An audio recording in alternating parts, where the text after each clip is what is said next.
ದಾವಣಗೆರೆಯಲ್ಲಿ 9ನೇ ಸುತ್ತಿನ ಮತ ಎಣಿಕೆ ಬಳಿಕ 4,000 ಮತಗಳ ಅಂತರ ಮುನ್ನಡೆಯನ್ನ ಕಾಂಗ್ರೆಸ್ ಕಾಯ್ದುಕೊಂಡಿದೆ. 8 ಮತ್ತು 9ನೇ ಸುತ್ತಿನಲ್ಲೇ ಅವರು ಮುನ್ನಡೆಗೆ ಬಂದಿರೋದು. ಅಲ್ಲಿ ತನಕ ಹಿನ್ನಡೆಯಲ್ಲೇ ಇದ್ರು. 4,000 ಮತಗಳ ಅಂತರದಿಂದ ಸಮರ್ಥ ಶಾಮನೂರು ಮುನ್ನಡೆಯಲ್ಲಿದ್ದಾರೆ. ನಾವು ನಮ್ಮ ರಾಜ್ಯದ 2 ಕ್ಷೇತ್ರಗಳ ಉಪಚುನಾವಣೆಯ ಟ್ರೆಂಡ್ ಅನ್ನು ಇವಾಗ ನಿಮಗೆ ಹೇಳ್ತಾ ಇದ್ದೀವಿ. 4,000 ಮತಗಳ ಮುನ್ನಡೆ ಸಮರ್ಥ ಶಾಮನೂರು. ಬಾಗಲಕೋಟೆಯಲ್ಲಿ 14ನೇ ಸುತ್ತಿನಲ್ಲೂ ಕೂಡ ಕಾಂಗ್ರೆಸ್ ಮುನ್ನಡೆ. ಇಲ್ಲಂತೂ ಸತತವಾಗಿ ಮುನ್ನಡೆಯಲ್ಲೇ ಇದ್ದಾರೆ. 9,952 ಮತಗಳ ಮುನ್ನಡೆಯನ್ನ ಕಾಯ್ದುಕೊಂಡಿದ್ದಾರೆ ಕಾಂಗ್ರೆಸ್ ಅಭ್ಯರ್ಥಿ. ಬಾಗಲಕೋಟೆಯಲ್ಲಿ 14 ಸುತ್ತು ಮುಕ್ತಾಯ ಆಗಿದೆ. ದಾವಣಗೆರೆಯಲ್ಲಿ 9 ಸುತ್ತು ಮುಕ್ತಾಯ ಆಗಿದೆ. ಸದ್ಯದ ಟ್ರೆಂಡ್ ಎರಡೂ ಕಡೆ ಕಾಂಗ್ರೆಸ್ ಮುನ್ನಡೆಯಲ್ಲಿದೆ. 4,000 ಮತಗಳ ಅಂತರ. ಬಾಗಲಕೋಟೆಯಲ್ಲಿ 9,952 ಮತಗಳ ಮುನ್ನಡೆ. ಸೊ ಎರಡೂ ಕಡೆ ಈಗ ಕಾಂಗ್ರೆಸ್ ಟ್ರೆಂಡಲ್ಲಿರ್ತಕ್ಕಂಥದ್ದು. ನಮ್ಮ ರಾಜ್ಯದ ಉಪಚುನಾವಣೆಯ ಫಲಿತಾಂಶದ ಮತ ಎಣಿಕೆಯ ಟ್ರೆಂಡಿಂಗ್ ಅನ್ನು ನಿಮಗೆ ನಾವು ಹೇಳ್ತಾ ಇದ್ವಿ. ಇಲ್ಲಿ ತನಕ 5 ರಾಜ್ಯಗಳ ವಿಚಾರವನ್ನು ಸುದೀರ್ಘವಾಗಿ ಸರ್ ಎಲ್ಲವನ್ನ ಕೂಡ ಎಕ್ಸ್ಪ್ಲೈನ್ ಮಾಡಿದ್ರು. ನಮ್ಮ ರಾಜ್ಯದ ರಿಸಲ್ಟ್ ಫಲಿತಾಂಶ ಏನಾಗಿದೆ ಅಂತ. ಇನ್ನು ಬಂಗಾಳದಲ್ಲಿ ಬೀದಿ ಕೋಟೆಯಲ್ಲಿ ಕಮಲ ಅರಳಿದೆ. ಮೊಟ್ಟ ಮೊದಲ ಬಾರಿಗೆ ಕೇಸರಿ ಧ್ವಜ ಹಾರಾಟ ಮಾಡಿದೆ. ಬಂಗಾಳದಲ್ಲಿ 187 ಕ್ಷೇತ್ರಗಳಲ್ಲಿ ಮುನ್ನಡೆಯಲ್ಲಿದೆ ಬಿಜೆಪಿ, 104ರಲ್ಲಿ ಟಿಎಂಸಿ, 1 ಕ್ಷೇತ್ರದಲ್ಲಿ ಕಾಂಗ್ರೆಸ್, ಮತ್ತೊಂದರಲ್ಲಿ ಇತರರು.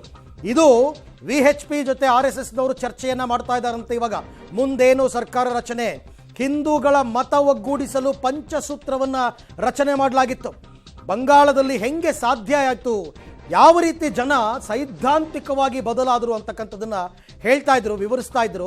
ಬಟ್ ಇದಂತೂ ಶತಮಾನದ ಮತಕ್ರಾಂತಿ ಅನ್ನೋ ಪದವನ್ನ ಸರ್ ಬಳಕೆ ಮಾಡಿದ್ರು. ಪಶ್ಚಿಮ ಬಂಗಾಳ ಇರ್ಬೋದು, ತಮಿಳುನಾಡಲ್ಲೂ ಟಿವಿಕೆ ಬಂದಿರ್ಬೋದು, ಆದರೂ ಕೂಡ ಎಲ್ಲಿ ಕಮಲ ಅರಳಲ್ಲ ಅನ್ಕೊಂಡಿದ್ರು ಅಲ್ಲಿ ಕಮಲ ಅರಳಿದೆ ಅಂತ. ತಮಿಳುನಾಡಿನ ರಾಜಕೀಯದ ಹೊಸ ಸೂಪರ್ ಸ್ಟಾರ್ ಯಾರು ಕೇಳಿದ್ರೆ ಅದು ವಿಜಯ್.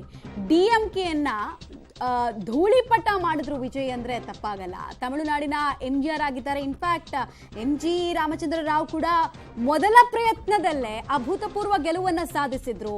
ಅದೇ ಹಾದಿಯನ್ನ ತುಳಿದಿದ್ದಾರೆ ವಿಜಯ್. ಅಣ್ಣಾದೊರೈ ಬಳಿಕ ಕರುಣಾನಿಧಿ ಯುಗ ಸ್ಟಾರ್ಟ್ ಆಯಿತು. ಆಮೇಲೆ MGR, ಜಯಲಲಿತಾ ಬಳಿಕ ಈಗ ವಿಜಯ್ ಯುಗಾರಂಭ ಆಗ್ತಾ ಇದೆ. ಗಿಲ್ಲಿ ಪ್ರೀತಿಗೆ ತಮಿಳುನಾಡಿನ ಜನ ಮನಸೋತಿದ್ದಾರೆ. ಸ್ಪೆಷಲಿ ಜೆನ್ಜಿ ಜನರೇಷನ್ನ ಯಾರನ್ನೇ ಮಾತಾಡ್ಸಿದ್ರು ಕೂಡ ನಾವು ಊರಿಗೆ ಹೋಗ್ತಾ ಇದೀವಿ ವಿಜಯ್ಗೆ ವೋಟ್ ಹಾಕೋದಕ್ಕೆ ಅಂತ ಇದ್ರು. ಅವರ ಜೊತೆಗೆ ಮಹಿಳಾ ಮತದಾರರು ಕೂಡ ಜೈ ಅಂದ್ರು. ಬಿಕಾಸ್ ವಿಜಯ್ ತಮ್ಮ ಎಲೆಕ್ಷನ್ ನ ಮ್ಯಾನಿಫೆಸ್ಟೋದಲ್ಲಿ ತುಂಬಾ ಭರಪೂರವಾದಂತಹ ಕೊಡುಗೆಯನ್ನ ಮಹಿಳೆಯರಿಗೆ ನಾನು ಕೊಡ್ತೀನಿ ಅಂತ ಹೇಳಿದ್ರು. ಕ್ಯಾಶ್ ಇಂದ ಹಿಡಿದು 2,500 ರೂಪಾಯಿ ಕೊಡ್ತೀನಿ ನಾನು ತಿಂಗಳು ಅಂತ ಹೇಳಿದ್ರು. ಅದ್ರ ಜೊತೆಗೆ 8 ಗ್ರಾಮ್ ಗೋಲ್ಡ್ ಅನ್ನ ಮದುವೆ ಸಂದರ್ಭದಲ್ಲಿ ಕೊಡ್ತೀನಿ ಅಂತ ಹೇಳಿದ್ರು. ತುಂಬಾ ಅಟ್ರಾಕ್ಟಿವ್ ಆಗಿ ಅವರ ಮ್ಯಾನಿಫೆಸ್ಟೋ ರೆಡಿ ಆಗಿತ್ತು. ಆಮೇಲೆ ಸೋಷಿಯಲ್ ಮೀಡಿಯಾದ ಒಂದೊಳ್ಳೆ ಉಪಯೋಗವನ್ನ ಕೂಡ ವಿಜಯ್ ಮಾಡಿಕೊಂಡ್ರು. ಸೋಷಿಯಲ್ ಮೀಡಿಯಾ ಯುಟಿಲೈಸೇಷನ್ ಅದ್ಭುತವಾಗಿ ಮಾಡ್ಕೊಳ್ತು ಟಿವಿಕೆ. ಹಾಗೆ ಆಡಳಿತ ವಿರೋಧಿ ಅಲೆ ಜೊತೆಗೆ ಅಪ್ಡೇಟೆಡ್ ಡ್ರೆವಿಡಿಯನ್ ಪಾಲಿಟಿಕ್ಸ್ ಅನ್ನ ವಿಜಯ್ ಮಾಡಿದ್ರು.